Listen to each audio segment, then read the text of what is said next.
welcome everyone. It's a new year, new us. Just kidding. We have not changed one bit. 2025 Lorecrimes. Unfortunately, Andy is not here. He is out rizzing, literally. So shout out to Andy. Love you, brother. Hope you're having a nice time. Everyone, welcome. Today is God, we've been dragged into the glorious sun of more Warhammer fantasy lore. We absolutely love it. We're talking about fantasy lore because Andy's not here, so we can all enjoy it in secret from someone who's just only there for the white scars. In secret from the guy who's the channel owner. Yes. Do you want to go large screen that, Colin, on the background? We are. I should probably do that, yeah. Yeah, if anyone's noticing, we don't have the usual setup, and if everyone can let us know. Look at the Family Guy, I mean, that'd be perfect, right? We can't see the attention.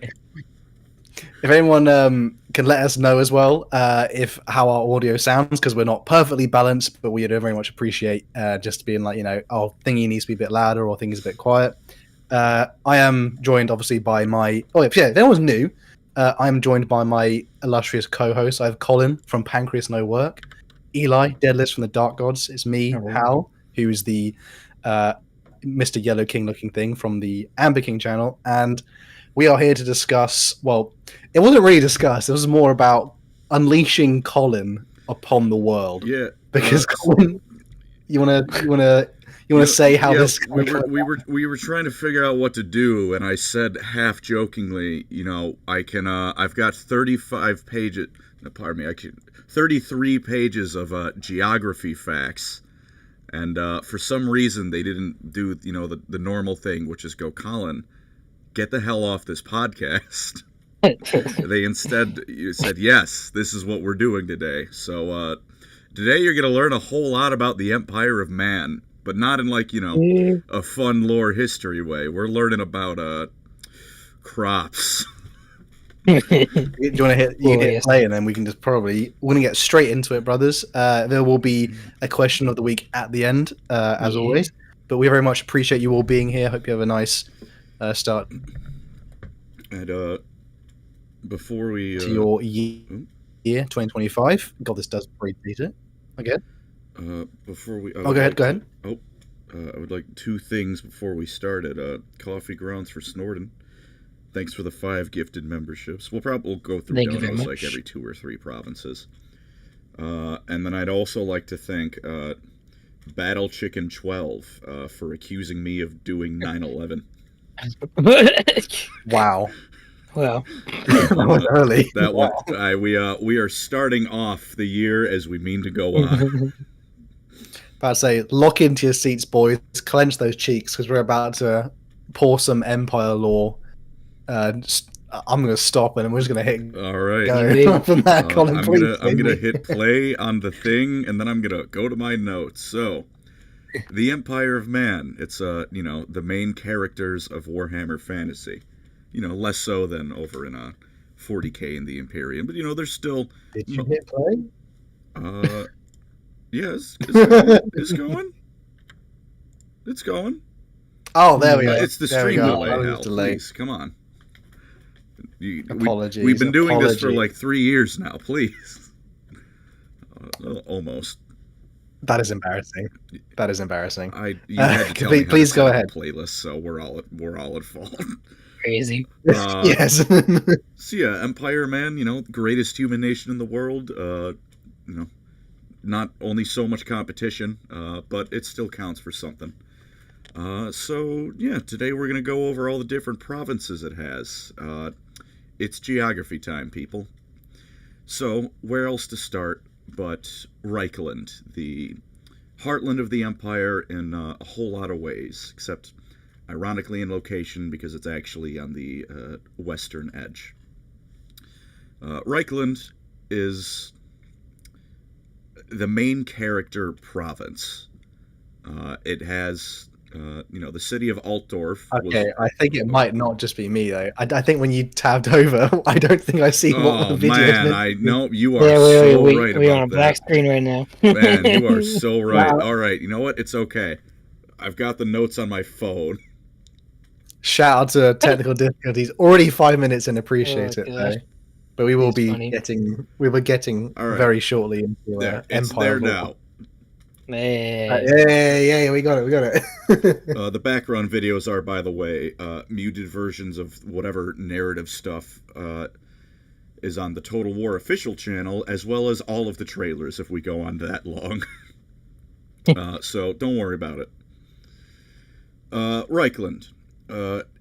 Altdorf has always existed. It was once an elven colony that the dwarfs detected magic coming from, which is already like, all right, this is probably going to be an important place. There's Karl Franz on screen. He's there.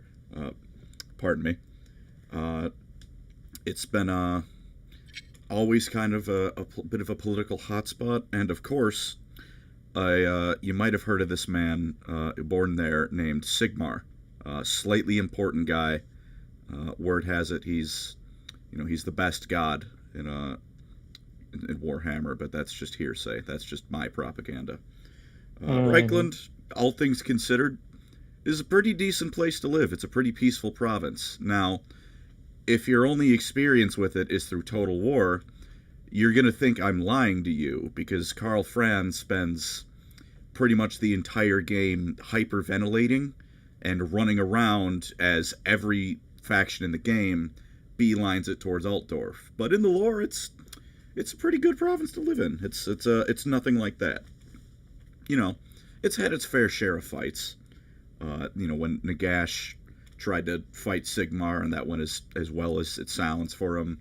The undead attacked the Skaven when they were doing their little great war against all of the Empire, also attacked. But in the grand scheme of things, that's like 2 incursions. All things considered, again, not bad.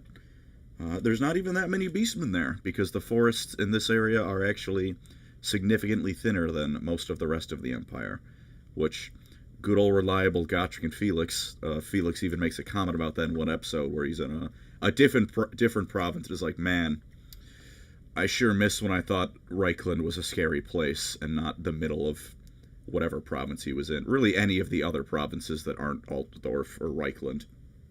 We have a very apt donation by Copeman for £2 who says there are no rat men in the Altdorf sewers. Real and true. No. Real. Under Altdorf does not exist. That goal was never there. That's a story for another time, though. It's aside from somehow having plot armor as a province, there's thousands of different reasons it's incredibly important. Since Sigmar was born there, it's the home of the cult of Sigmar, the main religious chief worship of the Empire, and even beyond that, just an incredibly influential place. It's, of course, the seat where the seat of the Emperor is at the moment. Altdorf is the capital of the Empire. Wasn't always the case. We'll get to a little bit of that later. But as of saying modern Warhammer fantasy is always kind of weird because it blows up. But in modern Warhammer fantasy, Altdorf is in Reikland. It's the capital of the Empire. So, important place. More, strictly speaking, in just like a purely like natural geographical sense, it's got about every natural resource you could possibly want. It has the Grey Mountains, which is where it gets iron, gold, gems, all that kind of stuff, making it rich and making sure Reikland is very well funded and armed and everything when war breaks out, as it always does. In the northeast, it's the Great Forest. Its little subsection is known as the Reichwald Forest, which, like I said, it gives trapping, hunting, woodcutting, very important stuff for the Empire. Ironically enough, especially the woodcutting part, because they're entering the Industrial Revolution. And like I said, not too many beastmen. We're only down to like 5 beastmen per square mile, which is pretty good. Gotrek and Felix on screen, my beloved. I am going to keep narrating that, by the way, whenever something intriguing to me pops up. And in the middle of those two things is a thin stretch of land called the Vorbergland, which it's relatively small, but it still goes across the entire province. And it's just incredibly fertile for farming, cattle raising, vineyards. All of this has made Altdorf probably the closest you can ever get to, as a human nation, or like just as a human in general, having easy mode in Warhammer. Because usually what's the river that runs from past the Bretonian lands and Marienburg, and it goes through Altdorf? Is it the Reich River? That is the River The Reich. River Reich. Yep, which even has its own minor god called Grandfather Reich. I should mention, by the way, this is Reich spelled R-E-I-K. These are not those kinds of Germans. Interesting. Cowards. It's an interesting take on it. I'm joking. Yeah. So, like, great place to live, even like I would say, like, you know, our real world history, like medieval times or, you know, early Renaissance, industrialization times, not a bad place to be. By Warhammer standards, especially. Usually being a human in Warhammer is a miserable affair, but in Reikland it's not too bad.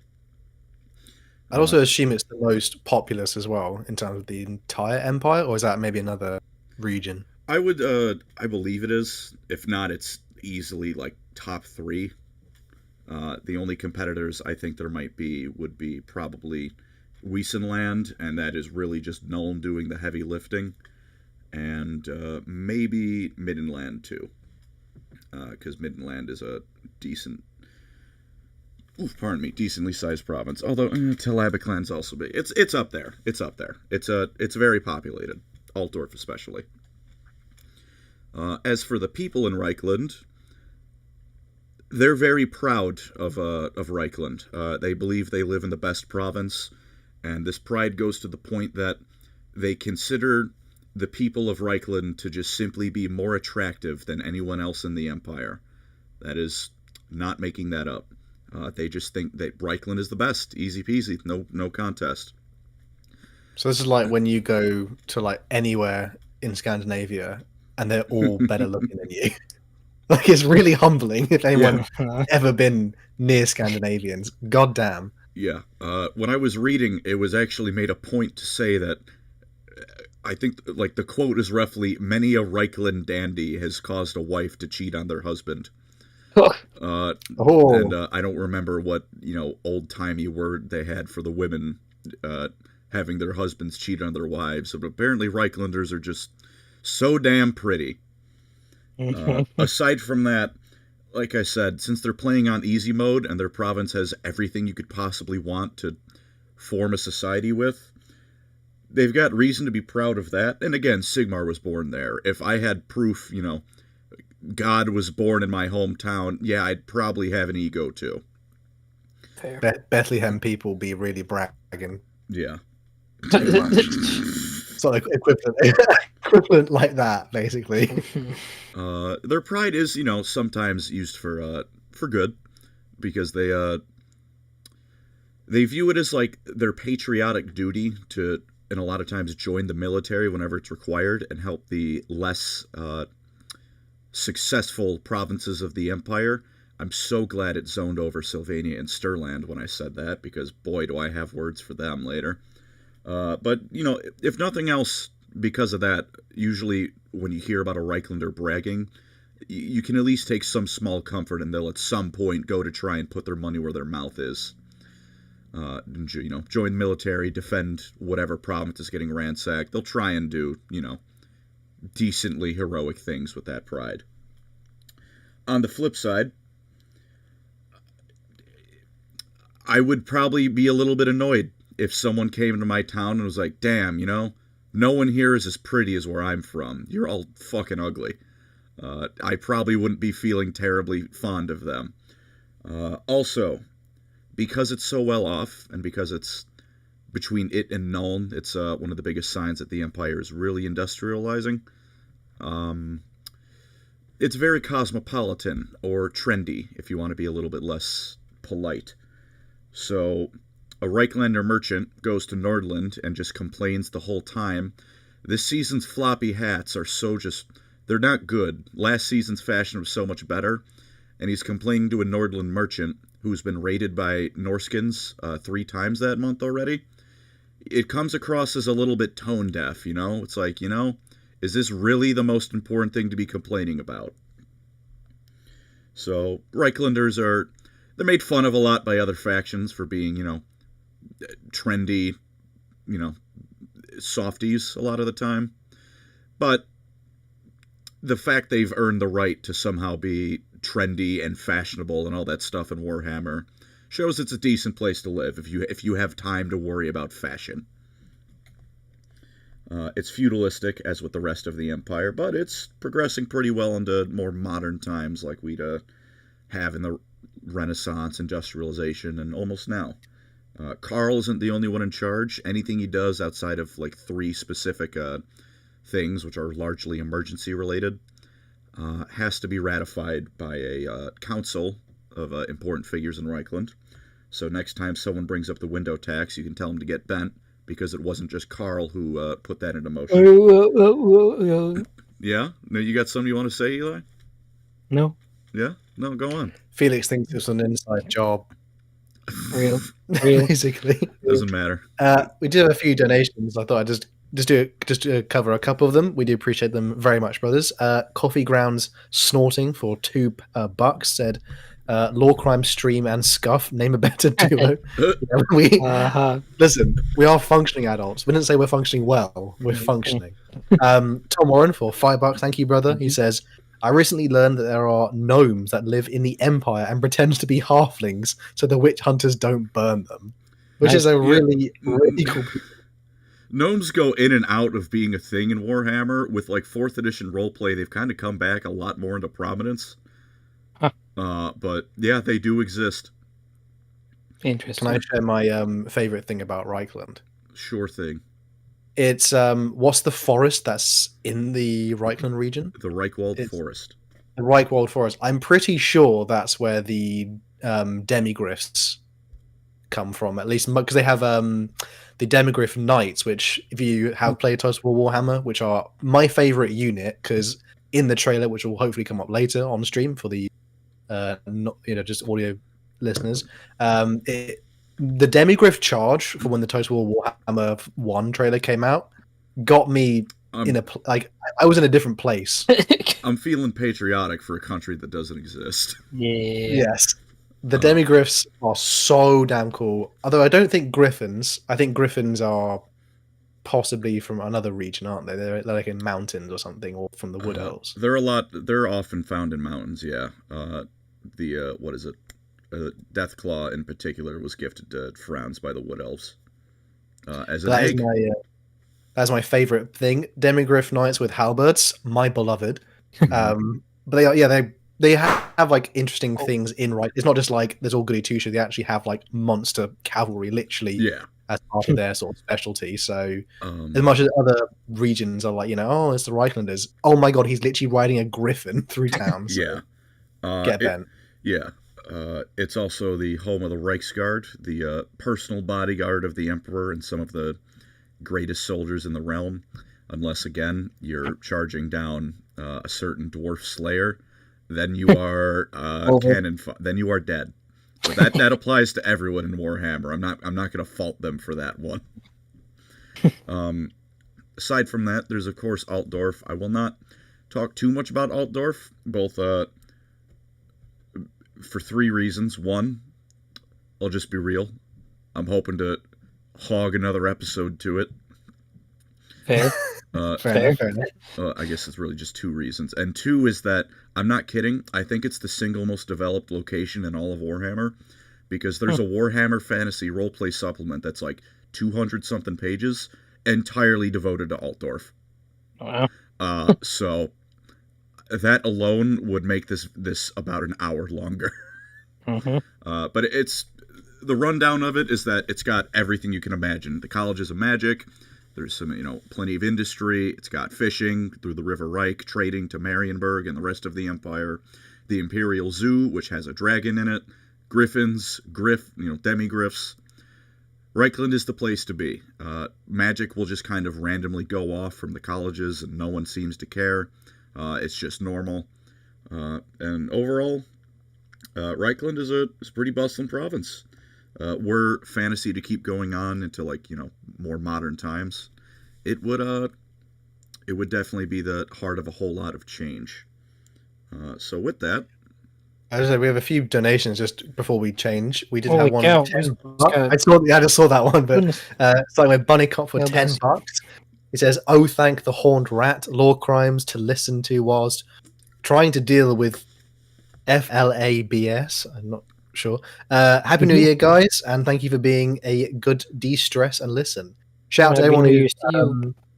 Thank you guys so much. Shout out to if anyone is like listening whilst they, if they're sleeping, which will be a weird one, or like going to the gym or doing anything, or driving. We appreciate you guys. Mhm. Parker Sumlin for $5 says, "Fine, you'll convince me to become a law criminal instead of an actual criminal. How do I become a Very good. member again?" I think it's in it's on the channel if you click on memberships or anything like that. But if you do work it out, we appreciate you so much. Heed the Carnix for £99. Thank you British very much. Bless idea. your soul. Thank you so much. It says, "So, Colin, I see you have found a new excuse to nurse for Marathian Karl Franz." This guy's a fan. My God, he's on point. Maybe. To be honest, I cannot blame you. My question is, what armies are you guys currently collecting? Wishing you all good health, good luck, and plentiful prosperity for 2025. Thank you. Thank you very so much, brother. Thank you. That's very generous. The answer to that question is Tomb Kings at the moment. Knights, but not Grey Knight models. I'm doing it all through Dark Angel. So Oh, yeah, very very happy with that. mostly. It's like a Caliban theme thing. Oh yeah, I remember you talking about that. Mostly Necrons and a little bit of Tau. But Eldar and Emperor's Children are coming out soon, so we'll be eating ice soup for a while. But, thanks to you and the other supporters, I might be able to afford groceries after that happens. So thank you very much. Thank you, especially to Heed the Carnix. That's very generous. Seriously. Did mine go through? I think I cut out a little bit. Oh no, we heard you. We got Tomb you. Kings? Oh yeah, sick. And another one by Organoff for $2 says, "Are Reikland women anime hot? Are Pixar mod?" Good question. So, I mean, Colin has to answer that, really. Both. They're just that attractive. Wow. Crazy. Damn. I mean, it makes me feel ugly being again. It's the Scandinavian thing. He just like just dress like a hobo. And no, actually, that makes it worse. And they look good in bad clothing. Yeah. Never mind. You tell them this. Okay. Go. Please continue on, Colin. All right. Well, that warrior priest just got obliterated. Yeah. Yeah. But the next one. one. It's Godric! Felix! I think. Godric Felix! Are you still on the Empire? Because I'm on. I'm I on. was about to say, yeah, I'm on. I'm watching the Demon. stream. I'm watching the stream. The stream's up to Be'lakor, my guy. I'm watching. Oh, sorry, I was 6 minutes behind. My bad. Okay. No, we're coming to Middenland now.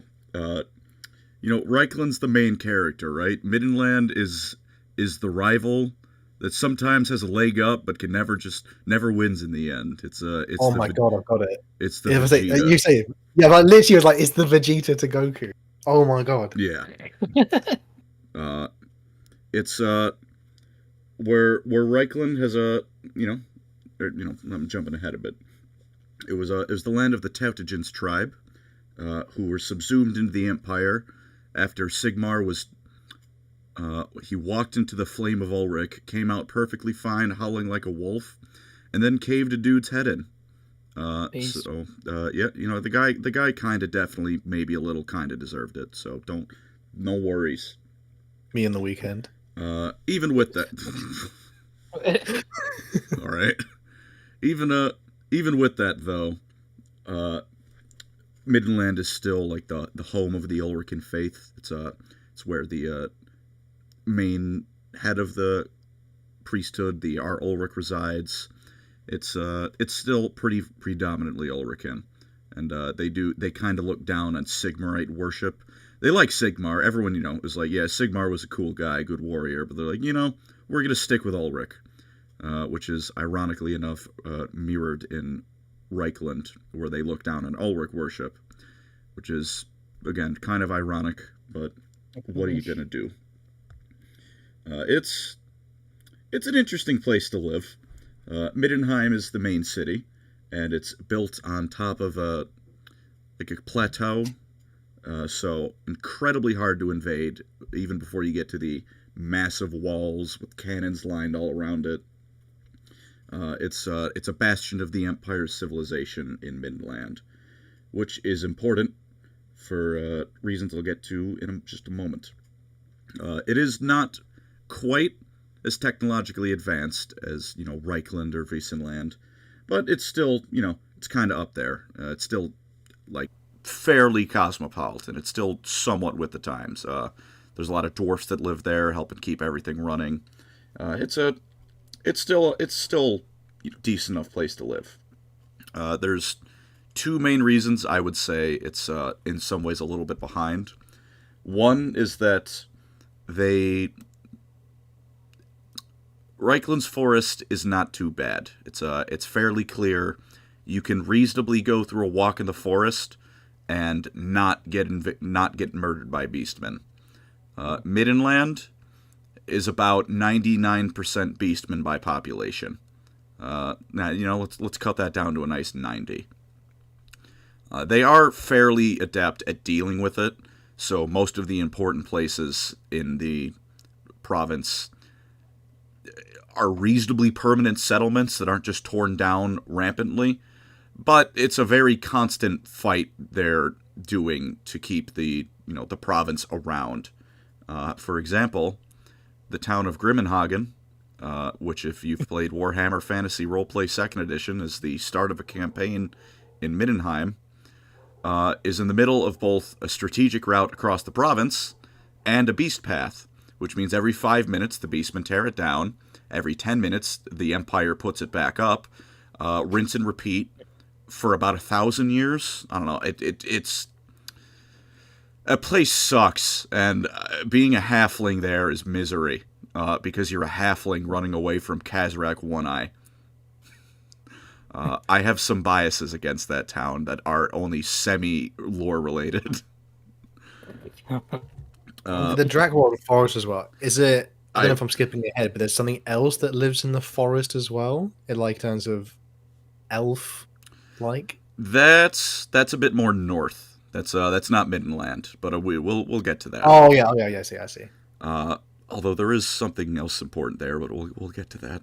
Well, I mean, we've all got beef with it though, the Dragonwold Forest, because I'm pretty sure that this is where someone became, as in his journey was somewhat accelerated to becoming the killer of all the settings. So yeah, but. I don't know if I'm spoiling. I love the Volkhard. Should keep that a secret for a second. We could tap in later. We'll tap in later. But yeah, the forest does not take kindly to guests. So outside of the highways and the major towns, good luck having any room for industry and development, because the beastmen are going to rip it down.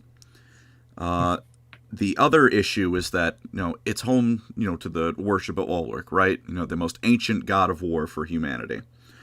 So the Middenlanders tend to look down on some things as, inventions for, soft weakling, those Sigmarites down there.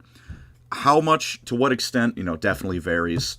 Sometimes it's just, a bit of a disdain for gunpowder outside of, Middenheim's walls. Because, you've got the walls, you might as well put a cannon on it. That's not too bad. But, they might look down on you if you train to be a marksman. They're like, come on, man. You worship Ulrich. Get stuck in. It can extend to thinking any tactics beyond headfirst charge into the enemy are for stupid idiot babies. So that's also kind of hampered their development a bit. But... I'm not going to be too mean to Middenheim, and every time they lose because they thought with their biceps and not their brain, there's an instance where they won because their insane bravery just tore through the enemy like a knife through butter. So, ups and downs, but its ups are, as of, for the most part, balance out the downs. Pardon me, jumped around a little bit in my notes, yeah. Some of the beastmen, there's a lot of reasons the beastmen just really suck there. Because there's like roughly three groups you can say. There's your normal beastmen, right? Who just rampage, tear down all the stuff of men, and just make a nuisance of themselves. Then you have the Red Crown, who are Tzeentch or Chaos Undivided. Unlike normal beastmen, they're actually pretty happy to work with mortal followers of Chaos. And they're a lot more organized.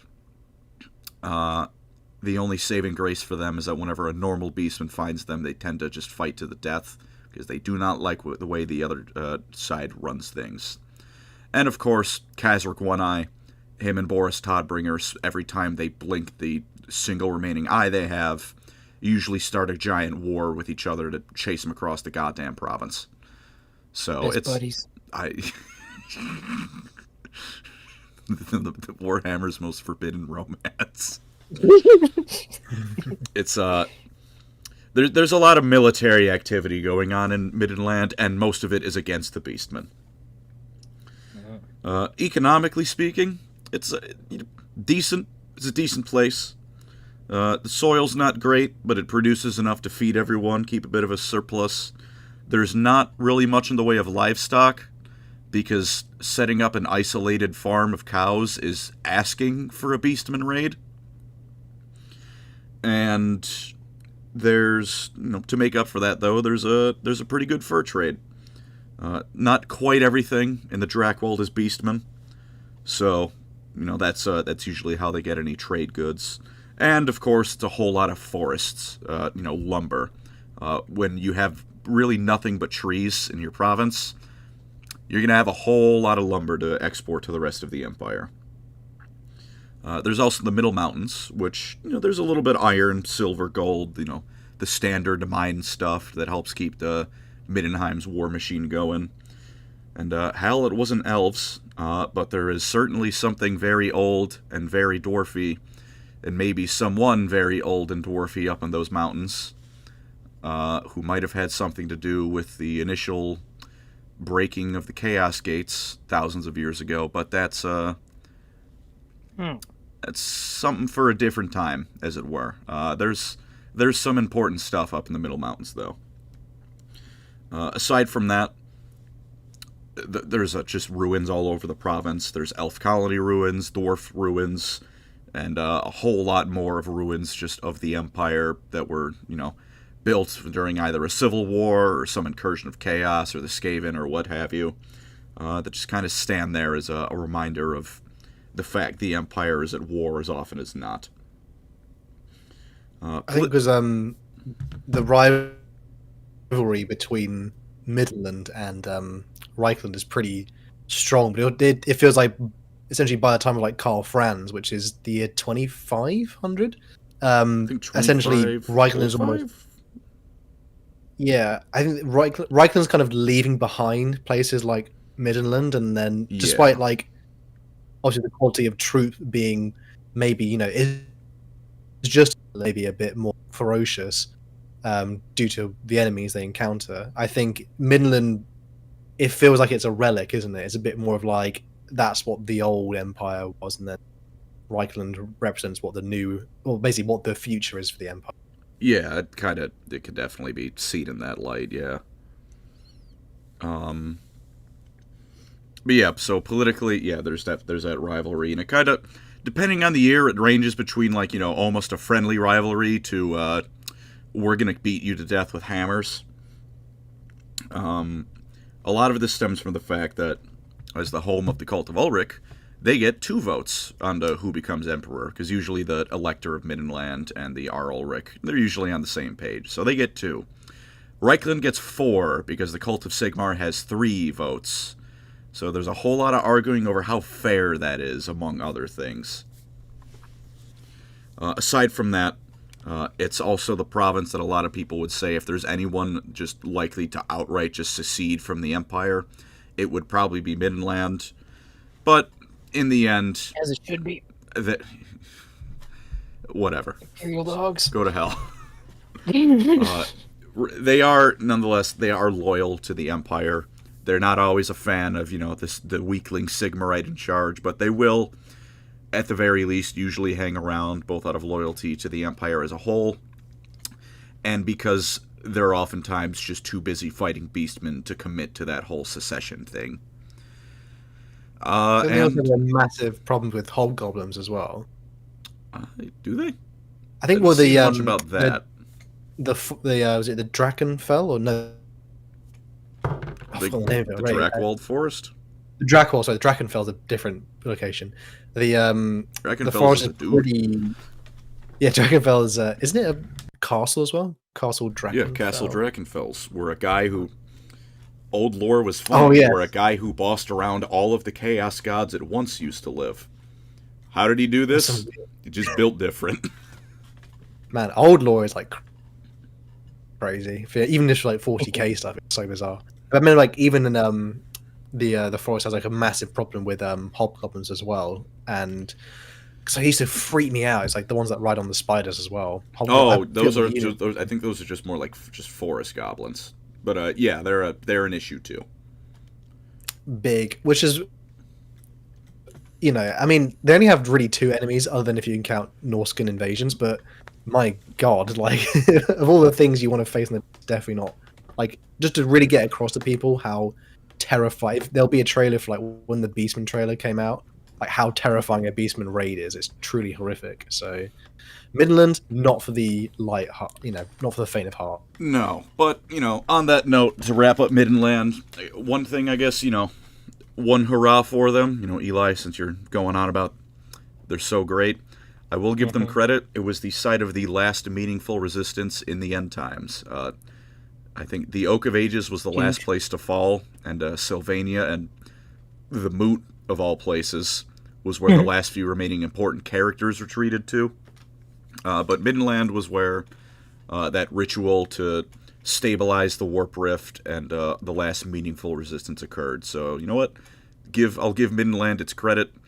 On the way out, they certainly will get their weight in blood drawn from the enemy. They do good fighting. Nice. I was going to say we did have one more donation just before we move on to the next one, if we are. Bunny Cop again, appreciate you, brother. Thank you very much. FMLA is the Family Medical Leave Act. It's supposed to protect workers from being punished for being out during family or medical emergencies. Mm-hmm. Damn, I'm guessing that's America then. Damn. We have one from Tom Warren above that. I don't think we. Oh, I missed Tom. Sorry, apologies, Tom. Man is an absolute constant on the channel. We appreciate and love you. Felix literally is a Reiklander who dresses as a hobo and still has every woman he meets be instantly attracted to him. See, Reiklanders are just built different.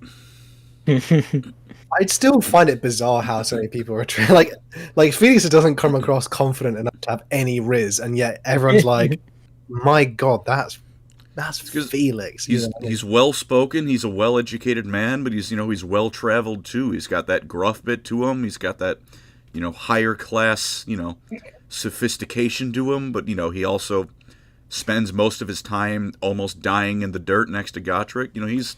He's a well rounded man. Colin has thought about this. What is he like a perfect mix of like? Is he Henry Cavill mixed with Prince Charming from the Shrek film? That's quite rude to compare someone to Prince Charming from Shrek. That's quite rude. I mean, I imagine he looks like him. What do you mean? We have pictures of him. He's on every cover. Yeah, he looks like Felix. I know, but he kind of does. Like, it's a little bit of Prince Charming from Shrek. That's very mean. Fairy godmother. Stop calling him that. Where am I fairy godmother at? Okay, apologies. Keep going. Sheesh. We're gonna go up north now to Nordland. It's named because it's the Northland. It's really, sometimes they did not try. At most of these, they did not try too hard. Norska is one of two imperial provinces that borders the Sea of Claws. It's, what is happening on screen? There's a dwarf. What are you doing here? Pardon me, again, I'm getting confused by the video. So, as a result of this, it's just like a day's longboat sail away from Norska, which means, boy howdy, does it get raided by Norskins a whole lot. To the point you can actually gauge how much of a threat chaos is at any moment by how often Nordland is being invaded. Once a month, business as usual. Twice a month, Could be a sign something's coming. Could also just be a sign that there is nothing to do in Norsca at a given moment and they're bored. Once you get to once a week or more than that, it might be Ever-Chosen season, so it's time to get ready for the storm. Beyond that, however, it does have some things going for it. The Imperial Navy is largely based out of Nordland, again, by virtue of the fact it touches the sea. It used to be based in Marienburg, and then Marienburg bought its way out of the Empire, so no, it is no longer based in Marienburg. And of course, it's got plenty of fishing. It's got those kinds of industries. It's got some stuff. Culturally, it's kind of the odd man. Well, there's a couple odd men's out, but this one is like the odd man out in the way it's like you did not join in the same way the rest of us did, because it was actually conquered into the Empire only about, I think it was like 500 years after Sigmar founded the Empire. It did not join right away. So, not helping that is because it's so close to Nordland. Means a lot of the people there are part Norscan by blood. Hal, you were talking about how this might have given rise a little bit to a certain destroyer of settings. When the Norskins come down and integrate with the Imperials, as it were, which... in Archaon's case, boy, that's we're not going to talk about the specifics of that one, of how he was born. But for Nordland as a whole, it has given them, like I said, a reputation for being not quite like the rest of the Empire. When the They the poorest? Are they the poorest compared to the... No. We'll get the poorest is at the end. I saved the worst for last. I'm surprised because you would think with Nordland, due to all the raiding, I assume even just for the people listening at home as well. Like, when we say raiding, there's worse things than chaos infused Norscan tribes. There are like black ships of a floating castle of death and torture. Like freely, I'm pretty sure it's in the Malice Darkblade book. They say like they literally just have competitions, don't they? In which they decided for a season we're just gonna raid Nordland. Yeah, Nordland also has the dubious honor of being the only province in the Empire that really ever sees dark elves, and they are not there to trade. They're kind of worse than the Norskins as well because they don't really want to kill you because that would be the end of the fun. So then you don't get a slave. We just have 2 more donations just very quickly. Joseph Pollard for $20. Thank you. Here's to 2025. Everyone's been very generous tonight. Thank you guys so much. I see you, Thankwall. I didn't forget about you. Dank Matter for $10. He says, whilst pretty nobles squabble over the scraps of scarcely arable land in the Empire, Giga Chad, mystical dope smoking wood elm coast, P. Diddy parking with the licentious Bretonian damsels and horny tree spirits. Wow. That's quite the message. Can Colin confirm? Sure. Is there, that's what bit I wanted to ask about earlier, which was like, at least in the Total Warhammer map, there's supposedly an enclave of elves. You can see it on the map right now, and I will get to them. Yes. For Nordland's positives, the Empire has stereotypes about the rest of the Empire. They've developed that. It's kind of like how in your country, you'll have your stereotypes about other parts of your own country. When they're feeling polite, the Nordlanders are, they're a simple folk, but they're honest. They're blunt to a fault. They'll always tell the truth. They're not going to hold anyone back, and they're actually pretty renowned for their storytelling. In ancient times, the tradition was really just for bragging rights. In modern times, though, Nordlanders like to just compete to see who can tell the best story. They're like it's more of a friendly competition. It's like everyone gathers around the inn's hearth and sees who can tell the most engaging story. It's honestly kind of cheerful. At worst, they are looked at with disdain and suspicion, especially because of that Norscan influence. And in fact, a lot of the southern people of Norsca will actually migrate to Nordland. because in southern Norska, they actually, do things other than raid and pillage all the time. They still do, but there'll also be more peaceful-ish tribes that actually will move to the Empire for like a better life. Sometimes they move on over to Nordland because it's right there, which, again, the suspicion I would say is fairly unfounded because those Norskans are genuinely just trying to get away from the hellhole that is Norska.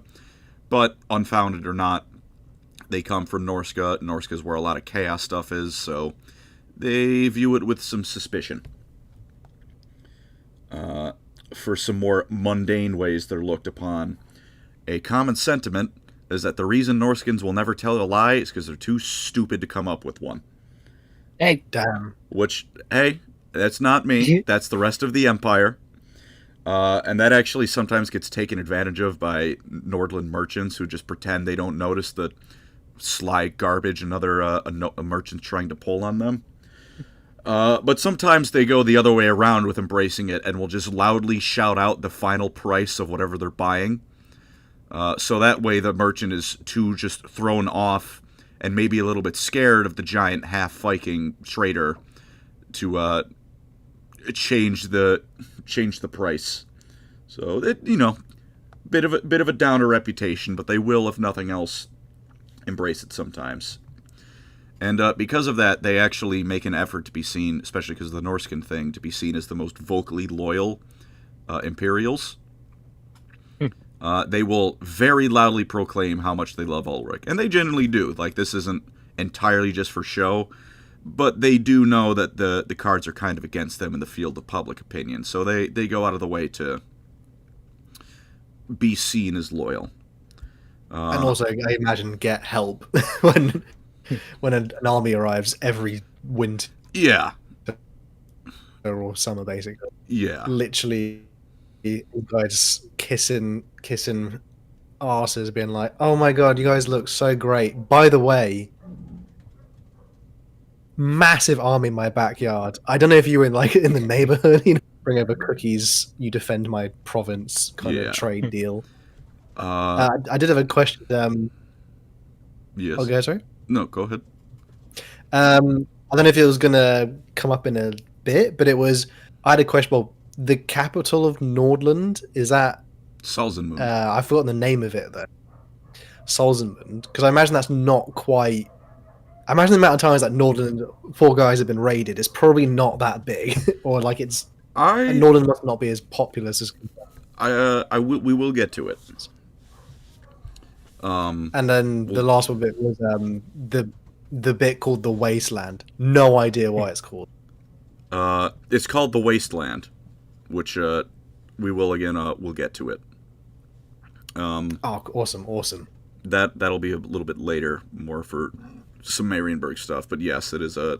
We will cover it briefly. Oh, it's I forgot. Yeah, sorry, it's Marienburg. I always thought it was the Nordland province. Well, extra bit, but the Elector of Nordland is also technically like the Prince of Marienburg sometimes, which can make relations a little bit awkward. But don't worry too much about it. Not only so much comes of it. Ignore me. In the military, Nordlanders a bit of a mixed reputation. Perhaps because a little bit of that Norskan influence. They're sometimes real eager to charge the enemy front line. There was one battle where the pikemen from Nordland just got so anxious to fight, they just charged in, leaving themselves totally isolated, and the enemy and the army's flank completely exposed. So they're often treated like a hound on a leash almost, where it's like you gotta keep a close eye on them because otherwise they are going to just run off just apropos of nothing. The flip side of that, though, is that they're at least, there's no worries about Nordlanders running away from a fight, because if they do break and run, it's at least going to be towards the enemy, not away from it. As for the economy, there's a lot of fur trade. They've also got a bit of a quite forested province. There's also a bit of a timber industry, but unlike Middenland, they're not quite as good at getting rid of the beastmen. So unless they're accompanied by like a whole regiment of troops, the woodsmen don't like to go into the forest, which has actually led to a bit of a downturn, economically speaking. But Hal, you brought up Salzenmund. It's kind of, as the time gone on, it's been a little bit of a hotbed for trade actually, because anyone going north from Marienburg or from Kislev, they gotta go out through Ehrengrad. They usually stop by in Salzenmund for a bit of either a rest or just to sell their wares there. So it's certainly not like rivaling Marienburg, but it's actually doing okay for itself. It's reasonably populated. Nothing like Altdorf or Middenheim, because again, there are a whole lot of raiders. But it is a fairly well-off city in the province. Just for reference, then, so that's between. It's a stop-off point between the ports of the northern Kislev, right? So that's basically Eastern Europe on steroids kingdom, which is above the Empire, and then they have to travel across the Sea of Claws, if I remember correctly, and then it's a nice like sort of stop-off between those two. Okay, so it's not totally. It's like it actually has a purpose, if you know what I mean. Yeah, no, it's a pretty decently well-off enough city. I would say, like, more than anything after everything I read about it. It's more of just, like, it's in a bit of a slump, especially, again, there are Norskins, but it is, in the grand scheme of things, not a complete backwater mud pit. We're not at Stirland yet. It's not just like a succulent Chinese meal for the North. No, get his ass. By this point, after 2,500 years of imperial history, they are, if nothing else, accepting of the fact that, boy howdy, there sure is a whole lot of raids. So they're used to it. We did have, just very quickly, we did have two more donations. One by Organath. Sorry, for $2. It says, "Are you going to do a video on Archeon?" I mean, absolutely. Probably yes. He'll probably have his own dedicated full, because that's a long story, but we'd happily do that. Mm-hmm. Donkey Man USA, appreciate you, brother. For $5, it says, "Hal, I made a multi-headed rat king." If anyone remember, that was on the previous thing we discussed, actually. We'd love to see. Discord is actually coming very soon, guys, so we'll be even sharing some pictures of all the things we're working on. So, Hal, can you read the message below Donkey Man USA's donation? By Nolan Baker, it says, "Bless you, may your teats bear much fruit and cream." Jesus. That's disgusting. You guys are funny fellas. I'm about to say, like, I'm just cringe, but you guys are way funny. Appreciate you guys so much. So continue on, Colin. We're gonna up the pace a little bit. Nordland is. Again, you did mention the Wood Elves. There's two reasons all of Nordland doesn't quite belong to Nordland. The mundane one is that apparently Nordland just has, documents giving them claims to half of the Northern Empire. No one really listens to them on this, but they do technically, I guess, have those claims. Aside from ignoring that, there's also Lorelorn Forest, which is a bit of an enclave of the Wood Elves that live there. But that's not as horrible as it could be, because these Wood Elves actually they're actually reasonably polite, all things considered. If you trespass in the forest, they will still kill you, but they will at least, kindly ask you to leave first before they just fill you with arrows, as opposed to Athel Loren, where they will just kill you on sight. They'll even send delegates to Middenheim to help settle disputes with Nordland, because they really just want to live in peace. They actually just want to be left alone in the forest, not like Athel Loren, where every now and then they just show up and murder you. That was actually part of the reason they had to be conquered into the Empire, because early on in the Empire's history, everyone was too scared of the magical forest to intervene. Overall, Nordland, not the most bustling provinces, definitely can be dangerous, but if you want to go on a high sea adventure in the Empire, that's really the only place. If you really want to kill Norskins, it's a great place to live. And if you don't mind the danger and just want to spend your time, telling stories and drinking at the bar, worst places to live. Going to the... What? I was saying nice. Yeah. People got to make a living, no matter where it is in the miserable. It's not as bad as 40k. The Empire. No. Mm-hmm. There's very few places in the Empire as bad as 40k. Yeah. Going to the right of Nordland, east, I guess. Ostland, Eastland. Again, not very creative. It's like Nordland, but worse. At least in terms of threat level, because it directly borders the Sea of Claws and Kislev.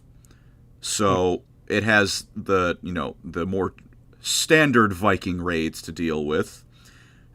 And then whenever the Everchosen is done ransacking Kislev, Ostland is right in the path they're going through. So it's very dangerous. It is, in fact, one of the most sparsely inhabited and poorest provinces in the entire empire. Not helping this is covering the whole thing, almost, is the Forest of Shadows. The Drakewald sucks because it's 90% beastmen. The Forest of Shadows sucks because beastmen are the least problematic thing in it. There's a lot of, not terribly well developed, but it's got like the blanket statement of really scary eldritch forest stuff going on in it.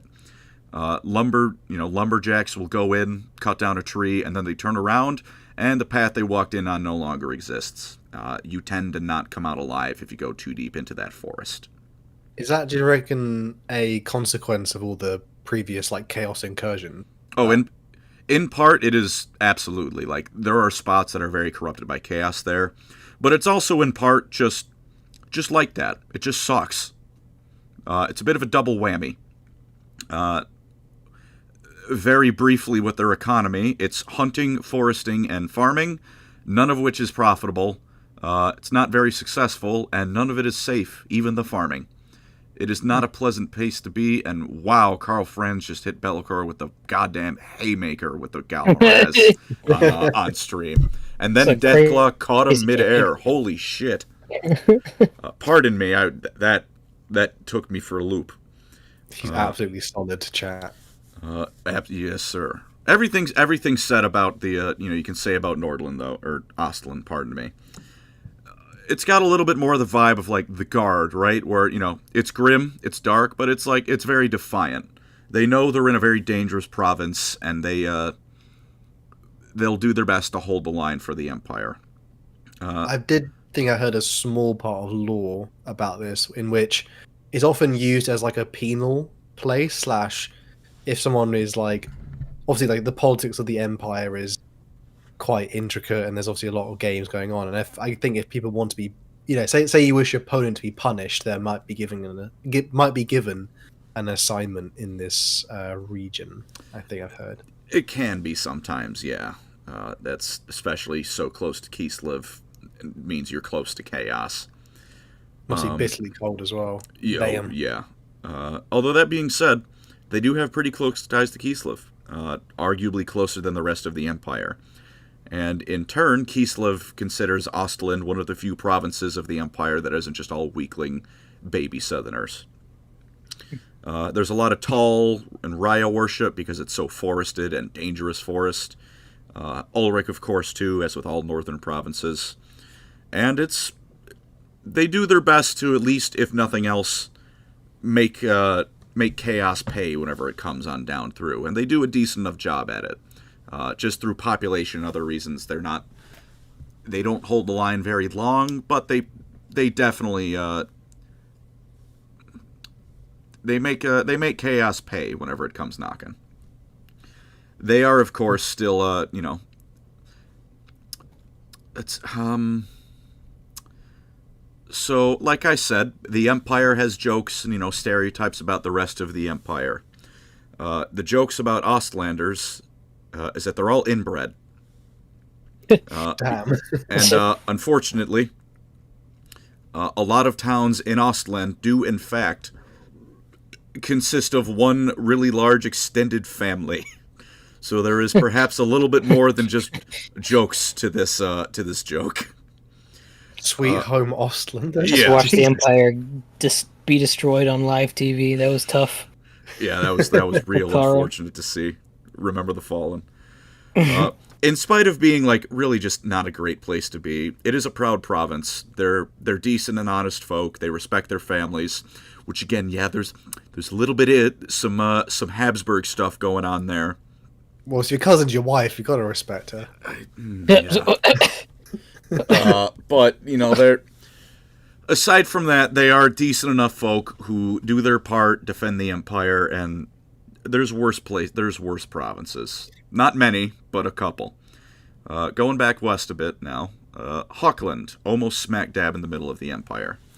As a running theme, you'll notice it's also like 90% forest. There's a whole lot of imperial provinces like that.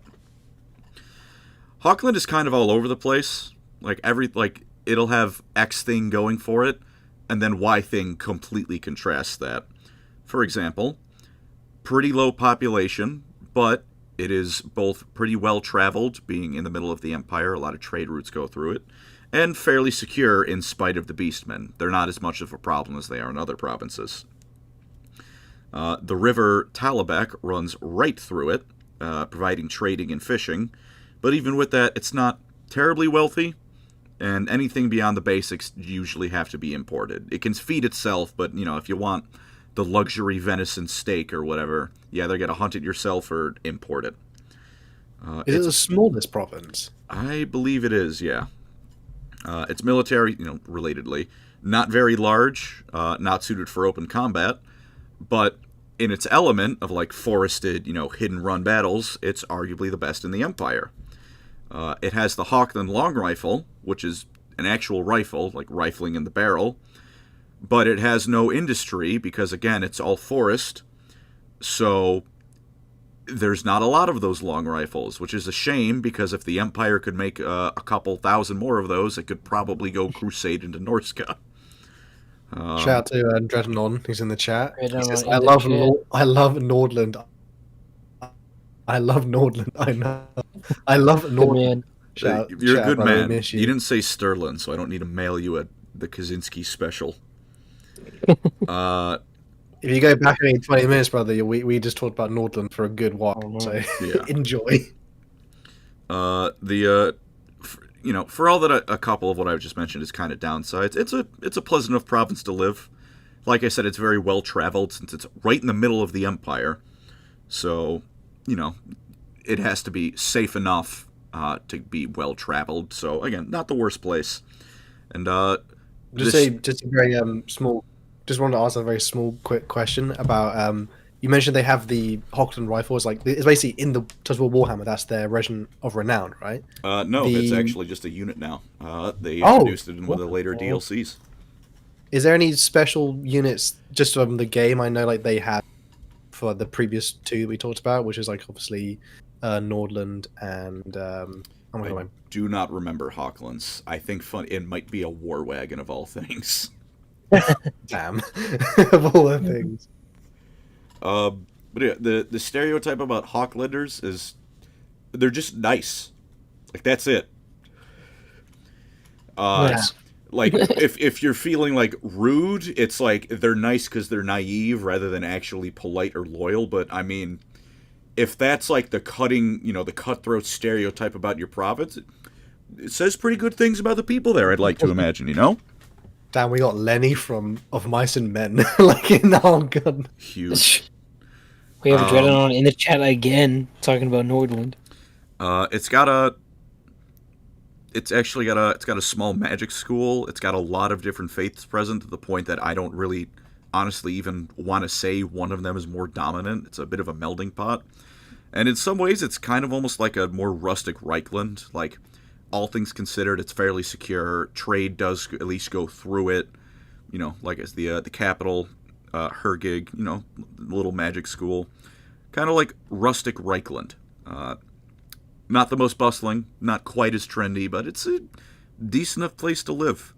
There's not too much to say about it, so I'll just end by telling you the full name of the Hochland long rifle. It was made by a man named Leon Todmeister, and the full name of this gun is Leon Toddmeister's fantabulously far-reaching harquebus of unforeseeable and unperceived bereavement.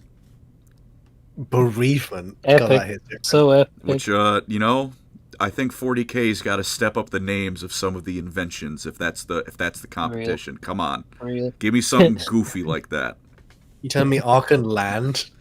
No, I wrote, and this is Warland Raiders. in the video on my channel. This script is all coming from Arken. You know what they should have called the land speeder? They should have called it Arkenland's Wondermazing Flying Box of Rapid Destruction and Domination. Give me something funny like that. Come on. Do they have Is it where's the Brass Keep? I know that's like That's like in the more north than like the Middle Mountains. Hergig or not Hergig. Hochland also borders those. Is it in the Hochland? It is technically a part of Hochland. Province, or is it? So that's one. It's like a proper mountainous one. That one, like probably one of the most. It looks to be one of the more safer regions within the entire empire because the beastmen we know aren't quite enough. as They have like mountain goats. They don't have mountain beastmen. I don't think so. I think it is technically part of Hochland. It's not terribly used. It's like on the map. It's technically part of Hochland, but no one goes there. But yeah, it is there. And for the next province, Ostermark. Another province with Ost in the name. Unlike Ostland, though, it is not Imperial Guard, hold the line no matter what, and it's just kind of a pathetic, miserable place to live. We'll go through the good things first. We'll go through the good things first. I will start by being polite. It's considered in some ways like a mini empire. Like I think the official name is like the League of Ostermark or something like that. And it's fairly somewhat self-sufficient, kind of, it's got close ties amongst itself. That's good. The land is incredibly fertile and has access to plenty of resources because it also borders the World's Edge Mountains. That's good. And it breeds some of the finest horses in the entire empire. So when the Reichsguard, the various knightly orders need to get some new horses, an Ostermark horse is a great place to start. They're probably like the finest horses you can get, short of going to like Ulthuan, where you have magical elf horses. Go fuck yourself, Bretonnian horses. Now the negatives. It is a very mismanaged province. The government, not terribly competent, which is a small issue, but it starts compounding with the second and really the biggest issue, which is that it gets the honor of fighting pretty much every threat in the Warhammer world that isn't the Dark Elves. The forests have beastmen, because of course they have beastmen. It also borders Kislev, so chaos usually comes on down there too.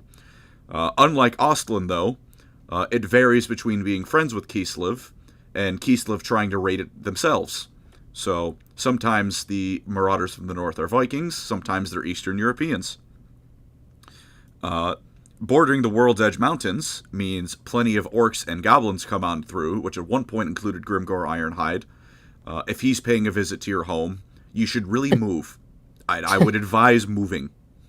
Don't open the door. He can't hurt you if you don't open the door. He's not. The door is a suggestion to him. We're not done yet, because to the south, we hit Sylvania.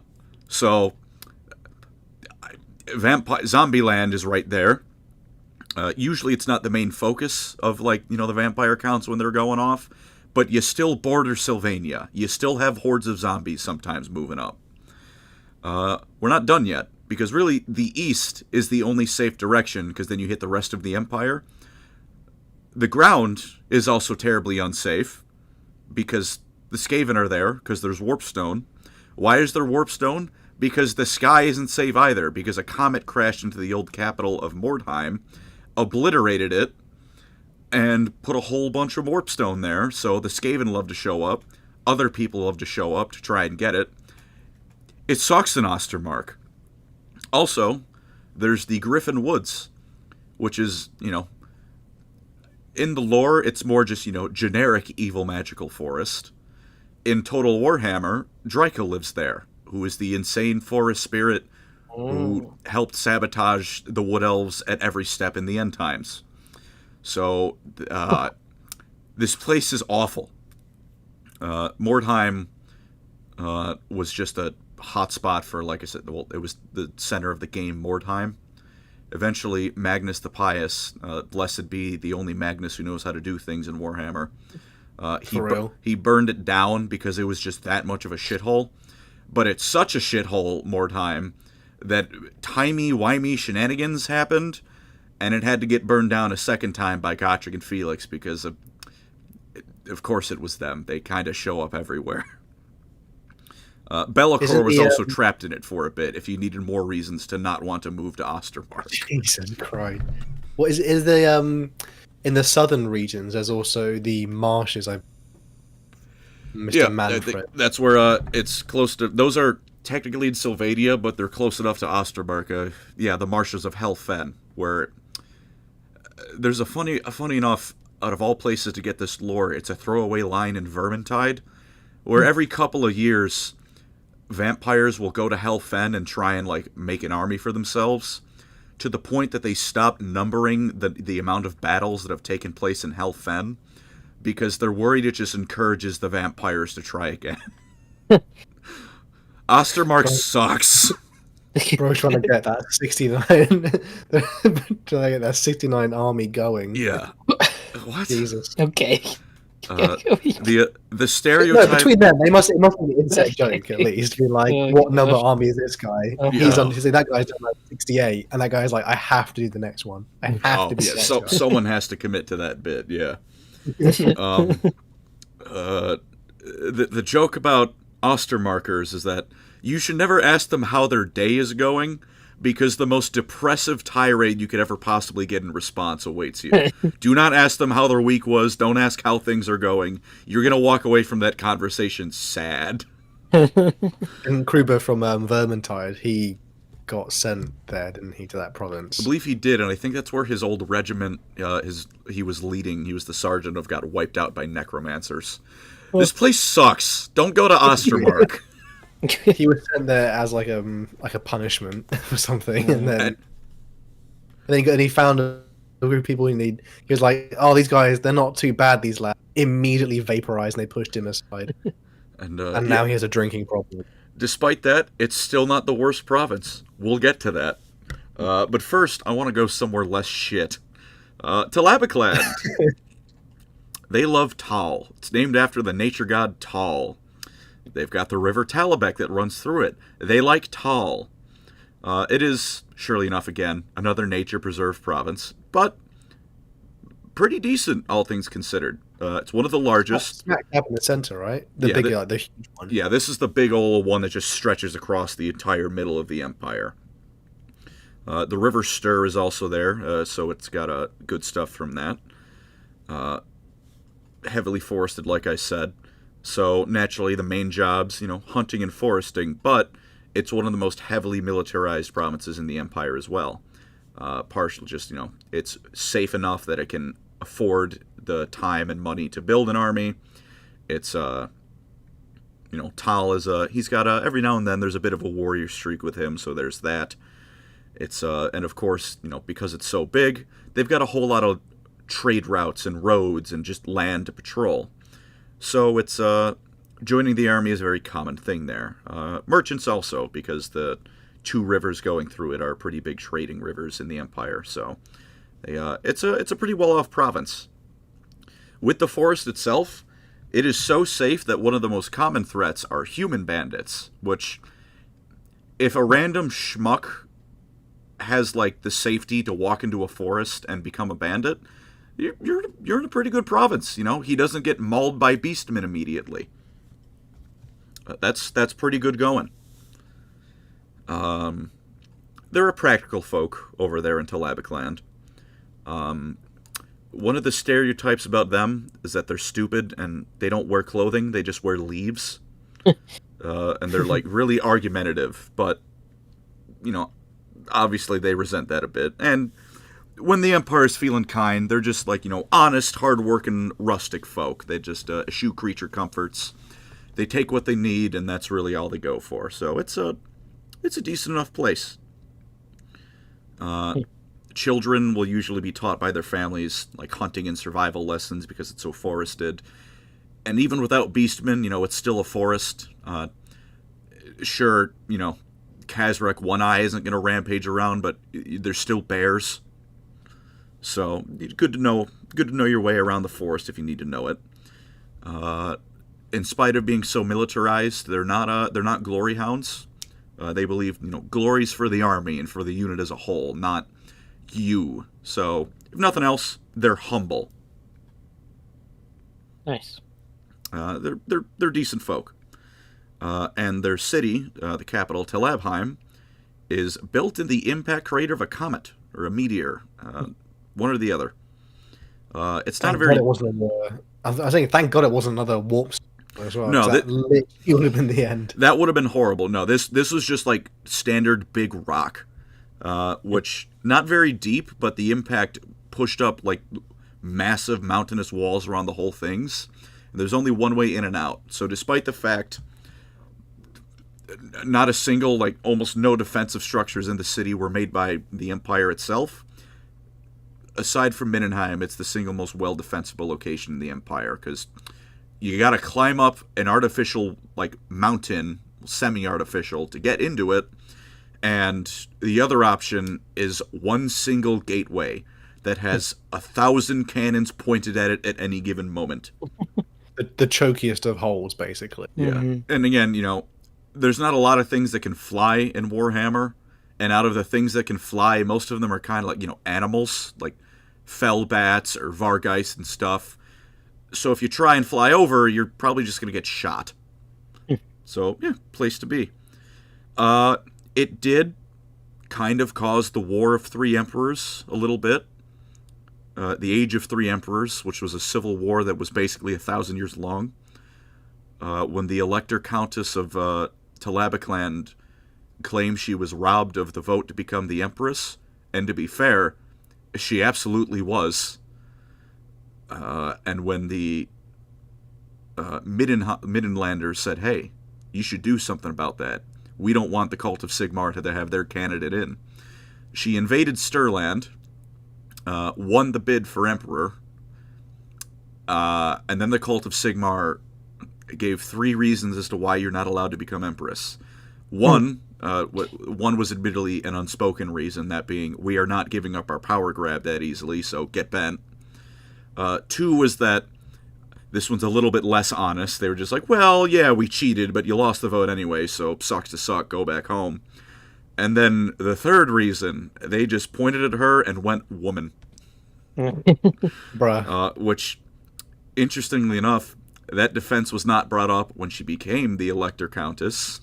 That defense was not brought up again, but again, the Cult of Sigmar was not going to let this power grab go to waste, so they were reaching for all measures as to not let this lady be in charge. So she declared herself Empress and semi-succeeded. Like, they basically just did not recognize the other Emperor.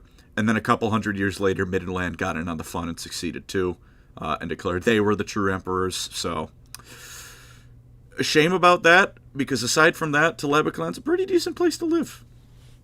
There's only a couple more major, remaining provinces to go. Next is Averland. It's a decent place to live. Actually not very forested. Like, there's not much in the way of forest, so one of the only places in the Warhammer world you can reasonably confidently say, no beastmen. Probably the only place in the Empire at that, too. It's not quite, the rivers run through it. It's not quite as fertile as Ostermark. It makes up for this by not being Ostermark in every other way, so that's something. It floods pretty oftenly, kind of like the Nile, but the Averlanders are real chill people. They're just like, well, we live in a real nice land. That's just the price we pay. One of the biggest things it has going for it is cattle ranching, of all things. The closer you get to Nuln and Wissenland, you get, more classical nobility of the, ranching my own cattle is for the poors to do, not me. But if you get to the center and it's actually a competition of like, I ranch my own goddamn cattle, you schmuck. I'm a real noble. Also, there's two important things this leads into. One is that you can technically have a completely lore-accurate army of cowboys in Warhammer Fantasy.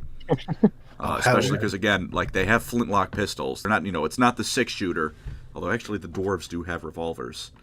So you know what? You can just straight up have an army of cowboys in Warhammer Fantasy if you want. And two is that the joke about Averlanders is that they fuck cows. All right. Which, I think that's why I like fantasy more than 40K. That's the quality world building that I'm here for. Politically, Averland's kind of almost like the elves. Instead of either just assassinating your political rival or having a nice, honest inter-province civil war when it's time to see who's the new elector count, there's some really intricate and dense political maneuvering that no one looking outside in can understand what the hell is going on. And not helping this is that Averlanders tend to change who they're backing at the drop of a hat.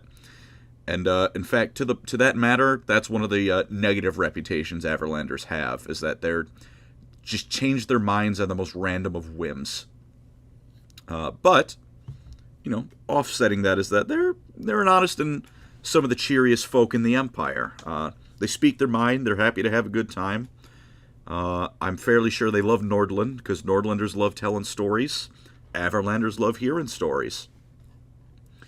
They have pretty good relations with the dwarfs too, because Averlanders have a similar sense of humor to the dwarfs. Very boisterous and to the point, as it were. The specific note was also made to mention that Averlanders are very generous with tourists and stuff, and they will happily buy you around if you're new to their little town, which probably also helps the dwarfs like them because free beer. On the downside, Averlanders are largely considered, if we're being polite, eccentric. If we're not being polite, batshit insane. Which they resent that sentiment, but they put Marius Leitdorf in charge of the province, who would wage war on unicorns and imaginary enemies. So, do what you will with that insanity accusation. They're also just kind of generally superstitious, but this is more of like, Discord e-girl superstition, where you have to talk about the rock collection for 3 hours. It's not like, properly like, a stranger comes into town, it's like, oh, it's a bad omen. They're just like, no, they're going to lecture you about astrology. Which even then, astrology, it's a fantasy setting. That is a valid school of subject, not the way they do it. They go, oh, there's a cloud in front of that star today. That's a sign of it's going to rain in 3 years, and I don't know, drown my dog. And it's like, what is bro yapping about? I just noticed your mouse in the top right of the screen, Colin. Oh shit! Pardon me. Let me get that out there. People come with the quality of our stream the entire time. We have a donation by Martiaz7, who gave us $10. Thank you, brother. He says, "Love all you do. Because of you, fine peeps. Got my first set to build and paint. Repping of Sigmar. Keep being great and." That sweet, deep, juicy lore. Thank you, man. And we will continue doing just that. We will continue talking about geography. Yes. We're here for the seed. Indeed. Excuse me? But aside from this, militarily, Averland is they're kind of the imperial fists of the Empire. They are the defensive experts. They also despise orcs, which kind of again relates to the imperial fists. That whole War of the Beast thing. This is more terrain reasons, isn't it? This is more terrain reasons because bordering the mountains and more importantly Blackfire Pass, which is if you know your history of Warhammer, Sigmar is fought there against some orcs, and a whole lot of other armies have fought against orcs there. So it's a massive death valley essentially. Like if you wanted to go down to the border Prince region, so basically Spain in Warhammer Fantasy, there's only really one way, which is you go around, messed up France, Bretonia by sea, or you have to basically go through mountain passes which is near Reikland, or you have to do Blackfire Pass, which is right at the south. Yeah, that's also how they trade with the dwarfs largely, at least the ones that aren't just like bordering the Empire in the mountains. So very dangerous, but they do work with the dwarfs, and they set up just extensive fortifications and more to hold out any greenskins that like to come on in, because that happens quite frequently. They do not like orcs. It's a greenskin channel, essentially. Yeah, it is a river of orcs at any, like, on average. But, you know, this has, like I said, given them that if you're an Imperial and you want to hire, like, a certain province to defend, like, your little keep, can't do better than an Averlander.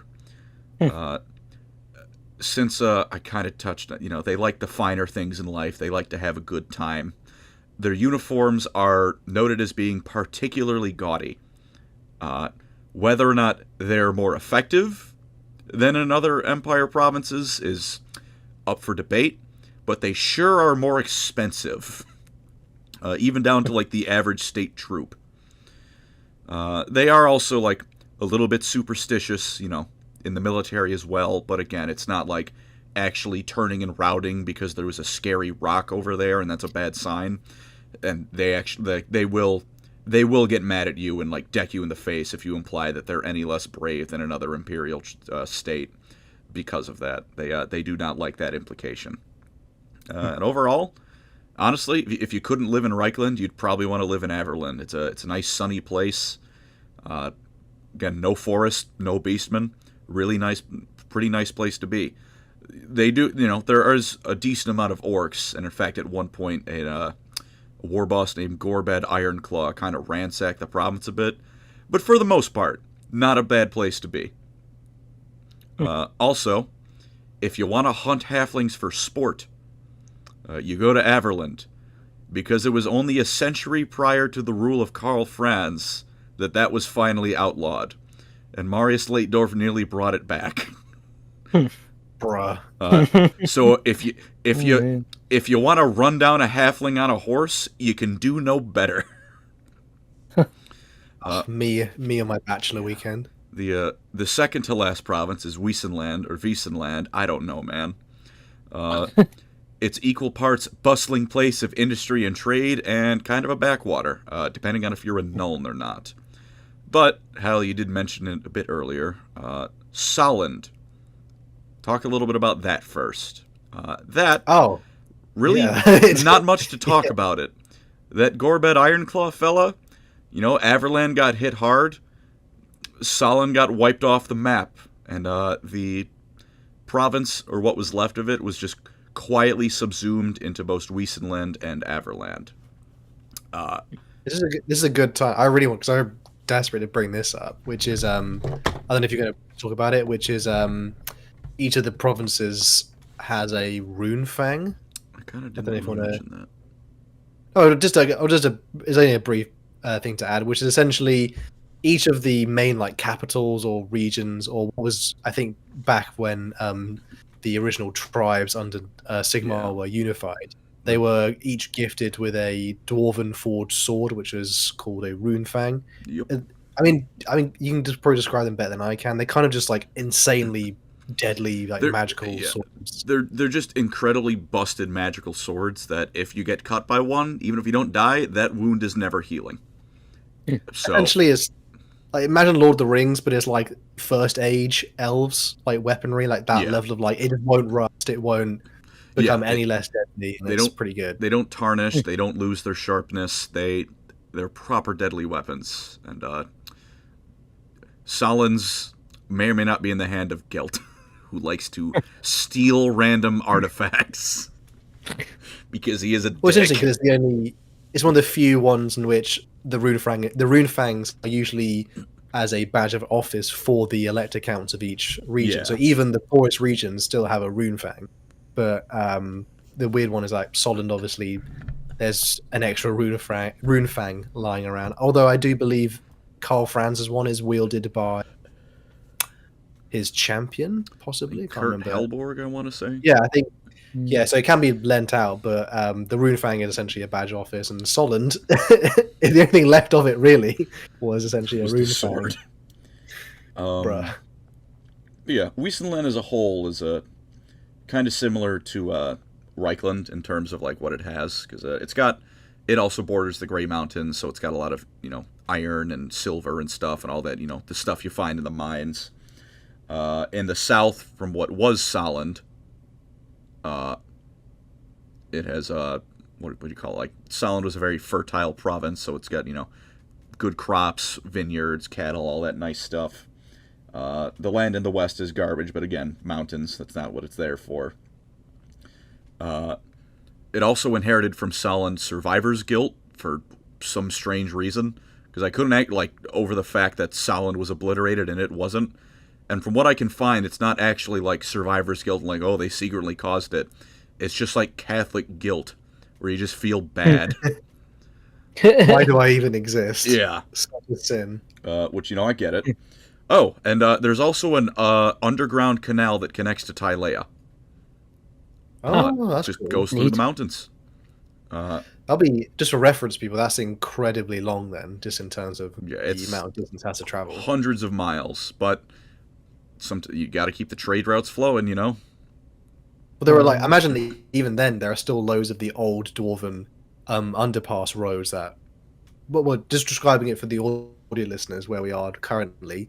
We're literally at the very most southern tip of the Empire of Man, and essentially is the whole southern region the southern parts of the Empire essentially is just bordered by mountains, mostly pretty much all inhabited by dwarven lands. And if you know anything about dwarven lands, they like their tunnels or underpasses, which are massively carved out regions. And literally, you think that for how short dwarves are, you could fit 10 giants stacked upon Teclis on screen. Teclis on screen. Big Malekith soon. Oh, big. My husband. My husband. Moving on anyway. The fun fact about the canal, I don't believe it was built by dwarfs. It's a largely natural, underground river that they smoothed out and used for trade. Which Very is neat. cool. We'll talk mostly about Wissenland because it's not terribly developed outside of Nuln. Nuln is really the only important thing in it.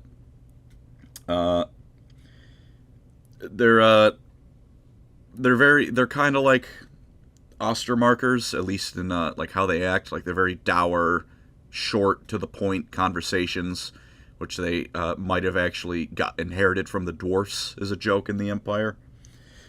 Short joke, do what you will. Sigmar worship is dominant, but there's Tal and Raya there too. Because they're such a religious folk, they were actually kind enough to give all the dwarfs that live there, they built them their own 2 temples for their own gods, which is just kind of a nice thing.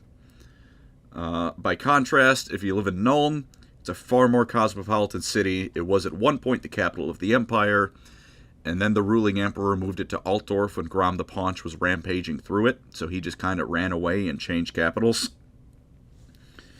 It's an economic powerhouse. If there is a new invention of war coming out in the Empire, it's probably coming from Nuln. There's dwarf engineers everywhere. The best way to know if someone does not live in Nuln is if they duck and cover when a cannon shot goes off, because that's just kind of a regular thing there because of the engineering colleges. It's very contrasting between inside Nuln and outside of it. Nuln is actually technically just an independent city-state. Wissenland, the capital is Wissenberg, but no one gives a shit, if I'm to be frank with you. So it's kind of like Canada having Ottawa as the capital, and yet no one wants to go there. Yeah, basically. It's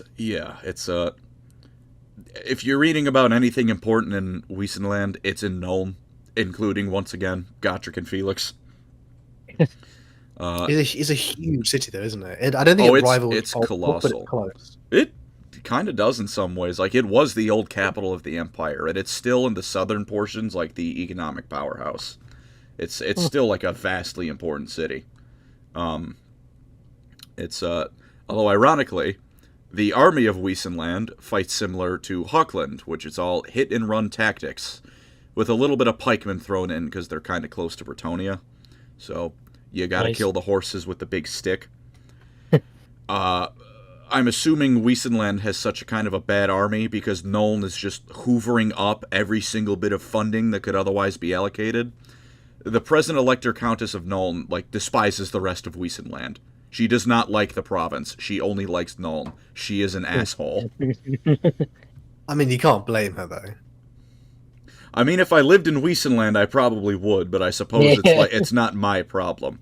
In fact, you know what? Let me describe Wissenland for you. It's Illinois, because 90% of the place is nothing and corn, and then you hit Chicago. That's it. Again, it's not even the capital, but no one gives a shit about Springfield. There's 50 of those in America. No one cares. Damn. Yeah. Welcome to Wissenland. Although, again, I'm probably more likely to get mugged in Chicago than Nuln. So, you know, there is that. Depends if it was by a human or a Skaven. Yeah. And for one final province, the worst, the last. God, this place sucks. Marathi's hands? Marathi? Excuse me? Pardon me? She's on screen right now? Feet? I see. Dirty? No. I'm going to stop. All right. Brown is to get Rosie's a lot. I'm locked in the worst way possible. He's in the sunken place.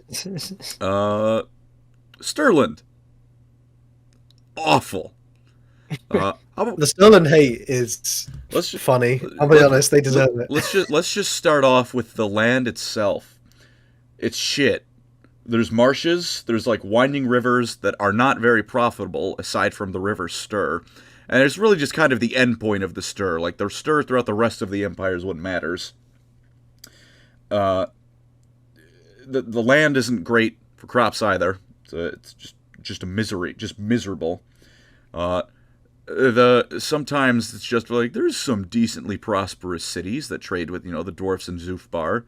Those dwarfs, for those of you who've played Total War, are right below Sylvania and tend to be incredibly annoying throughout most of your campaign because the vampires early on cannot deal with dwarf infantry. But Stirland, the moment you leave that city, backwater mud pit, just horrid place to be. It's awful. Speaking of Sylvania, it's right next to the border. Unlike Ostermark, though, Sylvania is smack dab in the pretty much every military campaign that is being done. You want to get to the Reikland and Altdorf, you march right through Stirland. However, unlike the provinces like Nordland or Middenland who are prepared for these threats, Averland's military response, Stirland's military response is to hope that Averland's army is ready to go, because otherwise it's just getting ransacked. Relatedly, half the province is corrupted by dark magic, so, good for them. Another reason the land sucks. It's not even chaos dark magic, it's vampire dark magic, which means sometimes you bury your grandpa and then he gets back up the next day. Huge. They're also incredibly superstitious, but unlike Averland, this is the bad kind of superstition, where they see a cloud that looks vaguely almost like a skull if you squint really hard and pretend, and they go, no, we can't fight today, we gotta go home, the omens are bad, my 15 good luck charms are, they're all burnt out, they're out of juice, I gotta leave. Which is not a joke, because there was a Stirlander on a ship who had 16 good luck charms on him at any given moment. Presumably had more. Why was he on a ship if he's in the middle of the Empire? He somehow ended up on like a Marienburg trading vessel. I don't know how he got there. He just did. Presumably he wanted to not be in Stirland anymore, which is a very admirable quality to have. You make it sound like all Stirlanders baseline are as assholes. Oh, I'm not done yet. Because you know what? How about I'll try and give them, the smallest amount of credit. If I lived next to Sylvania, I'd probably be a bit superstitious too, right? But there's superstitious of, dark magic, admirable thing. And then there's superstition of that guy who walked into town, he smells too clean. I don't like it. He's up to something. We should burn him. If you think I'm kidding, there's a town in Stirland where if a traveler comes through, the local tradition is to have the children throw shit on them because they believe the stench drives off evil spirits. They Wow. genuinely believe what they're doing is helping protect the traveler coming through their town. This place sucks. This place isn't... It is backwater. Everyone there is stupid and dumb and ignorant. It sucks. Stirland sucks. Also, they still also just do not like strangers because, you're new, you're different. What kind of dark magic are you bringing in? Oh, it's the sun started going down, bolt the door. Scary things are going to happen. It's pathetic. You look at this and go, damn, I feel sad for you. Unless you are, one of those guys who just had shit thrown on them. Then you're probably fresh out of pity. Only because they are literally surrounded by entirely better provinces in every respect. Like, they don't specialize in one thing better than any of the provinces next to them. The closest thing they have to that is they help their military patrols the River Ster, which, important enough job. It would sure be pretty cool if you stopped throwing feces at people. I mean, that's a Stirland handshake. Maybe. Oh God. Yeah. Like at best, the other imperials view them as like you're quaint. You're a quaint province. At worst, just take the rant I've just gone on, and that's how they look at Stirlanders. Technically, Sylvania is part of Stirland. Functionally, that doesn't matter. They do not rule Sylvania. Don't they have? There's something redeeming about. I mean, isn't technically another region part of Stirland? That's like somewhat redeeming. The Moot is not a redeeming province. Oh, come on! I'll briefly talk about it. People who don't know this, they're gonna love this part because it's my favorite thing to immediately destroy on any vampire. In fact, so sad. Coming up on the end, there's a couple of things to touch on. Is the last thing for Stirland is that they also hate halflings like Averland, but in Averland it's like I find it kind of funny because like you ever see that Simpsons episode where Mr. Burns is hunting everyone like the greatest game? Mm. Well, I don't know. It's like a Treehouse of Horror episode. I think he's hunting hunting the cast. It's kind of darkly funny like that. Like, some Averlander, he's going halfling hunting. It's darkly funny. In Stirland, they have a tradition where the children will make a halfling piñata, pretend that all the treats inside were stolen by the halfling, and then they beat it, which they call making the halfling give it back, which is just really messed up. And to make it worse, Stirlanders will deny that they get drunk and do that with actual halflings. Which, for those of you not familiar, that is just a lynching. Perhaps. Which is crazy because the land in which is essentially called the Moot is part of Stirland, which is like the region in which all halflings are like, hey, here's a haven for you. Here's Hobbiton if you want it. By the way, let's give it to the anti-Hobbit alliance over there. God, it's like giving Hobbiton to the Witch King of Angmar. Honestly, yeah. But halflings are not quite as nice as hobbits. You know what? Speaking of, I forgot. Let's talk about the Moot. All right. Stirland hates it because it was part of Stirland and a little bit of Averland. And then the halfling chief baked the ruling emperor such a good meal that he not only made it semi-autonomous, but gave them a vote in deciding who becomes the emperor because the feast was just that good. I'd be tilted too. Yeah. As for the halflings themselves, because really the Moot starts and ends with, it's very fertile, the halflings live there. Halflings in Warhammer, older GW would sometimes just quietly slide in something incredibly racist into their lore. If you know about the pygmy models, you need me say no more. Not great. The halflings are written as if someone was unbelievably racist, but towards halflings. like someone read Lord of the Rings and just wanted to beat Frodo into a pulp. Speaking of that, there's a slightly on-brand donation, which is by Jack N. He gave us $20. Jack. Thank you so much, brother. It's really generous. It says finished Months of Shame, and I have no idea how people say Grey Knights are better than Space Wolves.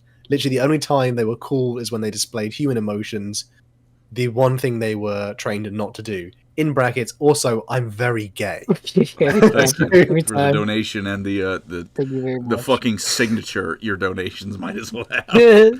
Every time I see it, I literally chuckle. Love Space it. Wolves are cool. uh, Space Wolves are cool. Halflings? So one last donation, which Also from is Jack by N. Thank you. there's Colto Dude for $5. Says, "Why is chat so well behaved today? They weren't earlier, trust me. Yeah. Where's all the comments about Colin's misshapen head? I demand a pancreas slander. He never Thanks. talks about." Right? We're missing DJ Beast today, but the chat got pretty horrific after you sent that donation. So yeah. I think I missed one about someone said something about Colin's forehead as well. I missed that one. We gotta worry about it. There's one more Jack N donation, still talking about the Monster Shame stuff. I think if we want to read that. Oh, I missed that one at the bottom. Yeah, it just happened. Yeah, right. Yeah. Almost forgot they also were fooled by an Inquisitor manipulating them with warp magic, honeying his words like WTF. Shouldn't they be immune to that?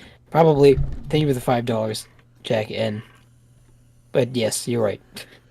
They are actually somewhat immune to chaos resistance. They actually get like a pretty significant bonus to being able to handle like Warpstone in a Warhammer Fantasy roleplay.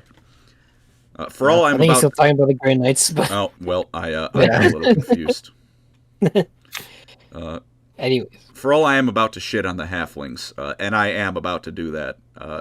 I have a character in a roleplay campaign that is a halfling named Borbo Freebo. You are told to like describe like your character's build and everything in creation, and he is a meatball with a lazy eye. But don't worry, because he once stopped a lady from summoning a demon of corn by hitting her in the head with a rock. Huge. Because halflings actually are decent enough marksmen. But for halfling slander, almost all of them are morbidly obese. They're lazy, and they just love stealing stuff. Like again, in the I think it's the 4th edition roleplay core book, an elven merchant who, for God only knows what reason, was in the Moot, says like, yeah, halflings, they're polite enough, but every time I would put something down, it would mysteriously go missing. So yeah, they're so greedy that at one point Averland was going to like build some roads through the Moot to not only help like facilitate troop movements, but also bring trade to the region, both of which will purely help the halflings because they're also all cowards to a man. And in exchange for this was all on like Averland's bill, by the way, and then the halfling elders said, whoa, you gotta pay us a whole lot of gold and cattle for that privilege, which for some reason Averland put up with. And then they got to a river, so they started building a bridge, and then construction workers would get kidnapped. And then they would send more workers, they'd get kidnapped again. They found out that it was a halfling, like, extended family, like, / gang doing all this. And when the Averland officials were like, dude, please tell them to stop stealing our workers, the Middenland elders said, well, we can't stop them. We said you could build roads. We said nothing about bridges. And then Marius Leitdorf, and I quote, assembled the army and told it to slaughter every one of the malodorous runts. Huge. And then the Halfling Rebellion happened, where it only ended after Karl Franz said, hey man, please stop tearing down the Moot. But the two noteworthy things to know were that it only ended after, quote, Leitdorf had sated his fury. And the halflings actually hired some ogres to defend them. And then when the war ended, the ogres just kidnapped a bunch of the halflings and brought them back to the Mountains of Morn to force them to cook. They literally are like just mini ogres. They're saving in temperament. So welcome to the history of the Moot. It's greed, racism, and genocide. This place is awful for different reasons. Marius, is it Lightdorf, lived, died as he lived. Well, he died in Blackfire Pass, but he Yeah, died as he lived, bathed in the completely blood of halflings. He probably did. He probably had like one halfling with him just to get one last murder in. He's like, glorious last stand, also on his eulogy. Halfling Bane or something. There's two more brief former provinces to cover. No, we're not doing Sylvania because this is one, we've been here a while, and two, that's far more for a vampire episode than this. Yeah, it's its own thing. The one former is the Drakewald. It was a province between Middenland and Nordland. It was corrupt.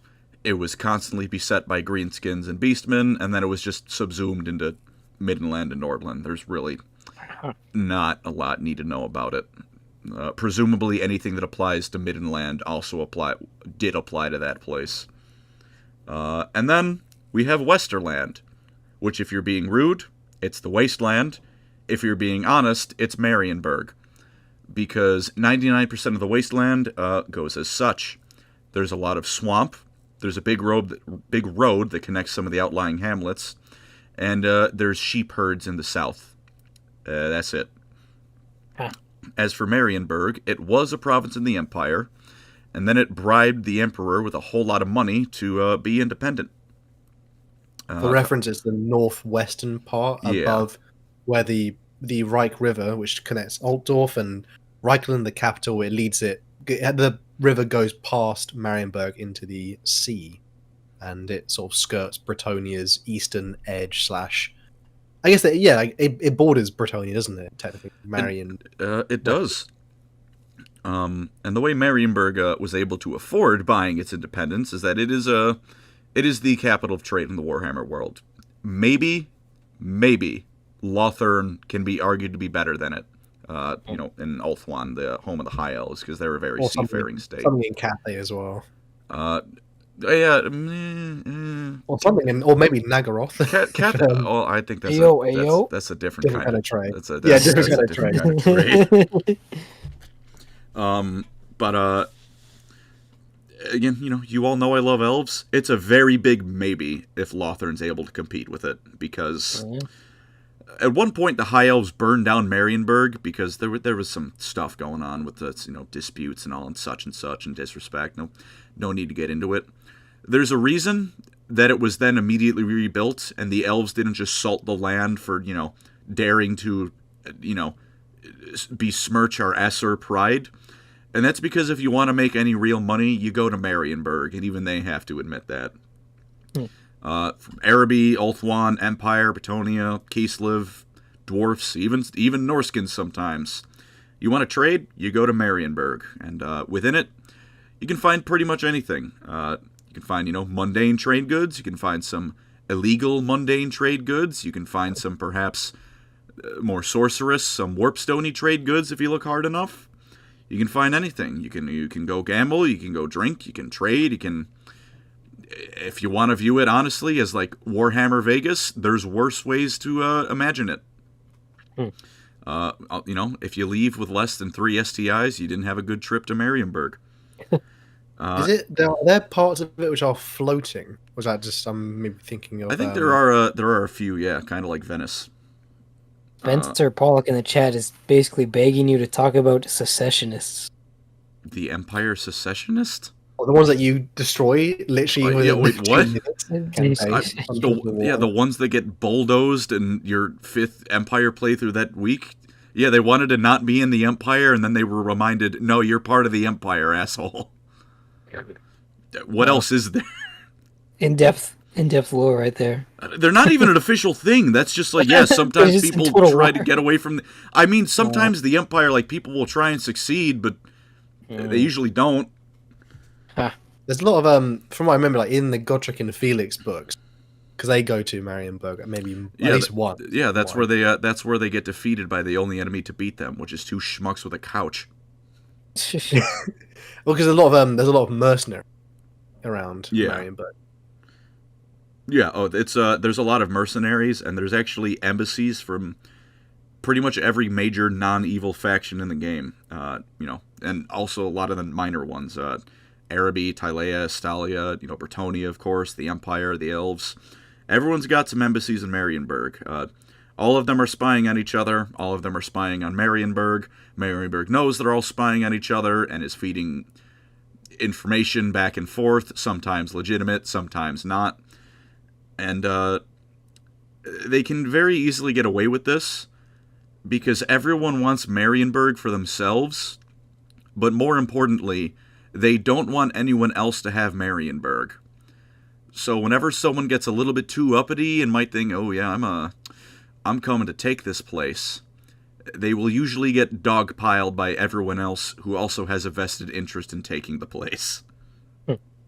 And yeah, it's actually also got a parliamentary democracy, and if I remember correctly, invented the word democracy in Warhammer Fantasy, which is kind of neat. And it's only That doesn't exist in 40k. it's only kind of corrupt, only a little bit, which is pretty good. Yeah. And with that lore vomit, that is the Empire of Man. The provinces. One last thing though, Fire away. my beloved. You don't need a steam tank in Warhammer. Oh, God! How did I forget? Would you please continue, Colin? Yes, there is the Marienburg land ship. It is a big boat with wheels that they wheel across the land. That's awesome. What's the lore behind it? Isn't it like they couldn't? They couldn't afford a steam tank, so they built that. Wow. They couldn't steal one or get one from the regular Empire succeeded from. So they made their own slash. We have a steam tank at home, which I'll give it its credit, right? It's a boat on the land. You can't sink it. Bruh, it's stupid. I mean, I love that parts of Marienburg are it's the best of what money can buy. Doesn't mean it's the best. It's the best of what money can buy.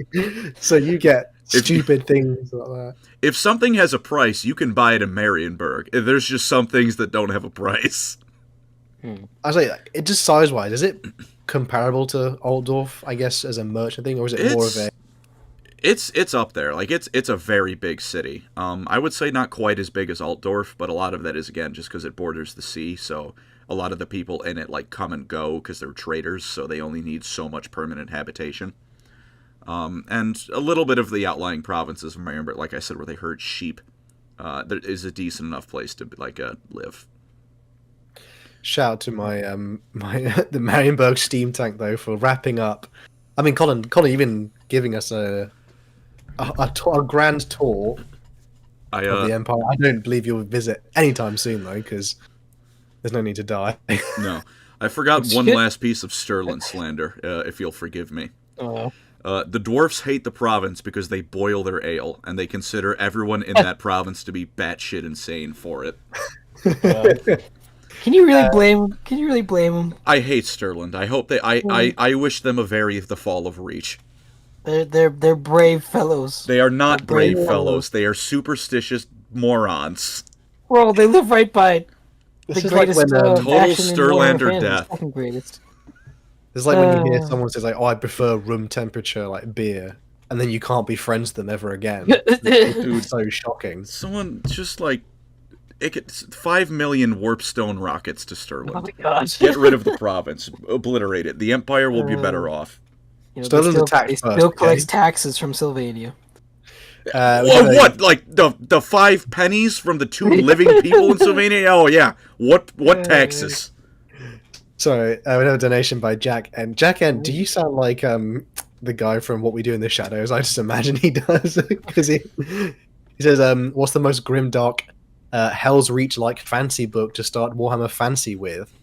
Oh, sorry, I just do this to them. One that a gay man might enjoy. Well, thank you for the 5 and that. This bro is literally like Laszlo in my head from. One that a gay man might enjoy. I off the top of my head, I don't know anything specifically like Hell's Reach, but the Matthias Thulman are kind of grimdark. It is a witch hunter with a moral compass, but he's still a witch hunter. So he's not.